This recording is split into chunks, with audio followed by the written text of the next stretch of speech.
Монголын ногоон намаас нийслэлийн агарын бохирдлыг бууруулах төсөл боловсруулснаас аргаллаа. Төслийг ажил бодох юм бол 3 жилийн хугацаанд агарын бохирдлын хэмжээг 5 дахин багасгах боломжтой гэж үзэж байгаа юм байна.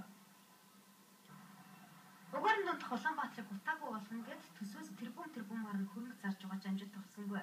Эдгээр албан тушаалтнууд агарын бохирдол буурч байгаа гэх мэдээлэл өгдөгч иргэдийн хувьд угаараар амьсгалсаар байгаа мэдэгдэж байна. Байдал ийм байгаа учраас Монголын ногоон нам төсөл боловсруулсан гин энэ нь гэр хорооллын 200 мянган хүнийг зовх болгож сахилгаанаар халаах явдал гэлээ.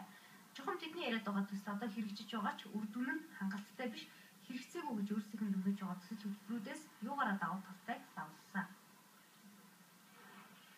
Өөрөөр электролиз гэдэг үйл ажиллагаа явагдана. Энэ бол усанд тогтмолгууд явуулаад гадаад дээр нь устөрч ялгардаг.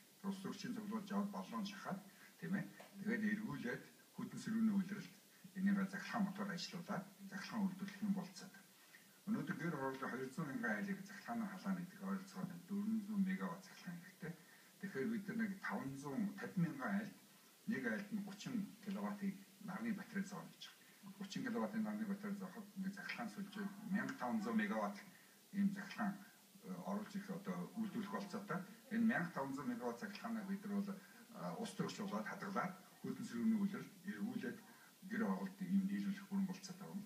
Нийтдээ 973 сая долларын санхүүжилт байхад нийслэл энэ ажлыг гүйцэтгэх боломж бий. Гэхдээ энэ хэмжээний мөнгийг холбооны Бүднайм дахь Герман улсын Сэргээн босгалтын банкнаас урт хугацааны хөнгөлөлттэй зээл хэлбэрээр авч төслийг хэрэгжүүлсний дараа гарах ашигаас барагдуулах боломжтой гэж байна. Гэхдээ шинэ технологи бүрийг судлах шаардлагатай. Судлаа туршилт хийгээгүй улмаас 16 тэрбум төгрөгийг салхинд хийсгсэн туршлага бидэнд бий. Харин энэ төслийг өмнө нь туршиж байсан уу? Яг Германд одоо хэд хэдэн жижиг хотуудад туршсан байл.